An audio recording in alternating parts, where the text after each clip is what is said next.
So we have to be uh, the simple believing anything, but the prudent give thought to their steps. So this is today's times require prudency.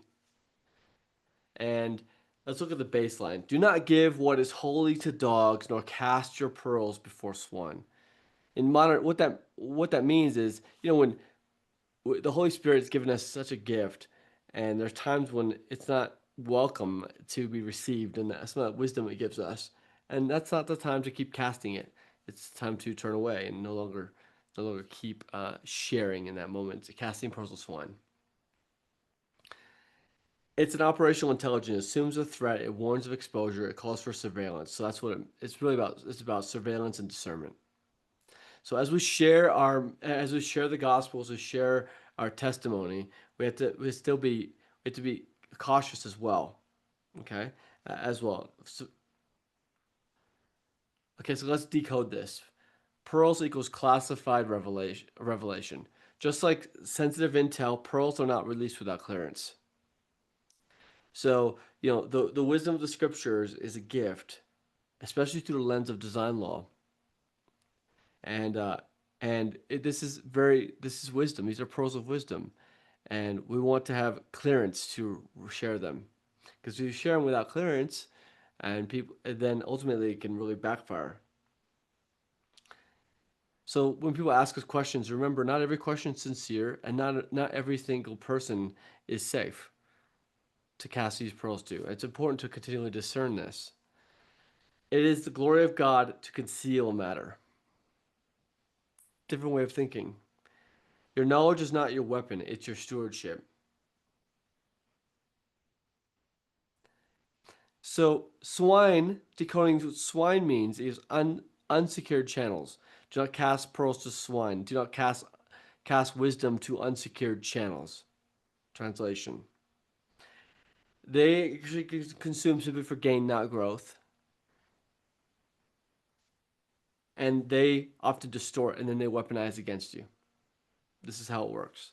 When you share wisdom in unsecured channels. They're not wicked. They're simply unsecured. Would we transmit a critical signal over open Wi-Fi? Generally not. And then there are certain things that should be encrypted as well. A fool's mouth is his ruin. So witnessing does not equal broadcasting continuously. There are certain things to broadcast and certain things not to. A true witness discerns the terrain before deploying truth assets. So before we share certain things, we have to assess the terrain first. A prudent man foresees danger and hides himself. You don't hand maps to an unproven ally. You test, you verify, and you confirm. Remember, love everyone, but don't trust everyone. Trust is earned. I used to have trust and love as synonymous. I used to think, well, if I should just trust everyone. Well, the fruits of that is basically can be pretty detrimental because there's people not to trust. But I love everyone, just don't trust everyone. Trust is earned. Definitely, discernment precedes an honest dialogue as well.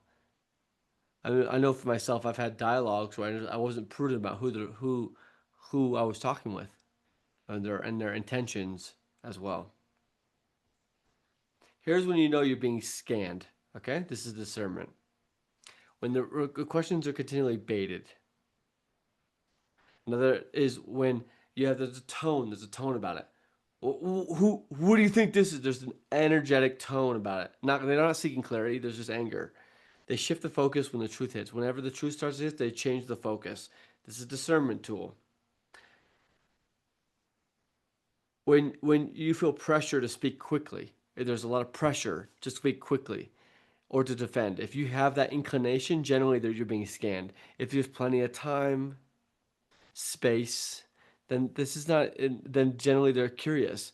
But if there's pressure to respond, then that's generally a red flag. We do not answer a fool according to his folly. This is not a witness moment. It's a test of containment. Sometimes silence is a great tool. Even a fool is thought wise if he keeps silent. Oftentimes in situations, how many times would it have been more beneficial for me to be silent at times as well? Silence actually forces recalibration. It actually de escalates, it starves the conflict. Silence itself is communication, and it's a tool that I like to re employ here as we go out in this world as well.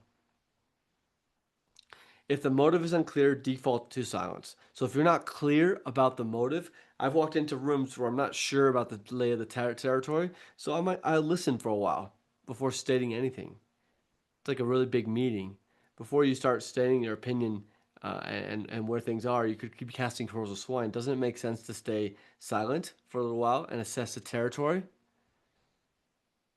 Because oftentimes, if I my need to speak is might be about my need to be seen instead of actually assessing the territory.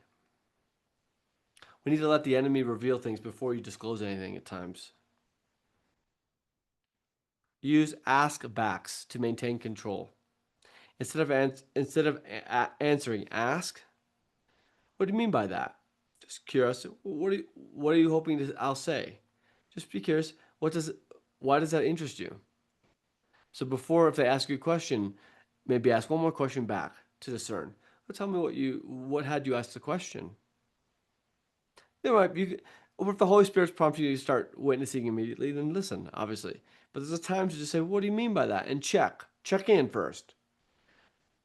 This actually reveals the motive without you exposing your position. We don't want to transmit truth into hostile terrain. He who corrects a scoffer gets shame for himself. You wouldn't deploy a field agent into known traps. And I see us as field agents in God's kingdom, in a world that is backwards. Why deploy your testimony into sabotage? Something to consider. So context is everything. A word filthy spoken is like apples of gold in settings of silver. The same truth that frees in one room may provoke war in another. Something to consider. We wait for the window, but we never force the entry. Here's when to walk away. When to walk away. We've identified a non receptive ground. Here's what to do. If you've identified that, here's what to do. Don't escalate. No, no, no. Leave one final question or seed. Exit without emotional residue. And shake the dust off your feet. Move on. Witnessing ends. Your peace stays. This is demonstrated so much in the scriptures. Before speaking, always run your witness check in. Before sharing, is it safe? Is the spirit prompting, or is this just my passion or my need to be seen? Is there liberty for the hearer to reject? Is this about the seed or the spotlight? I know for myself, sometimes it could have been about the spotlight, not the seed itself.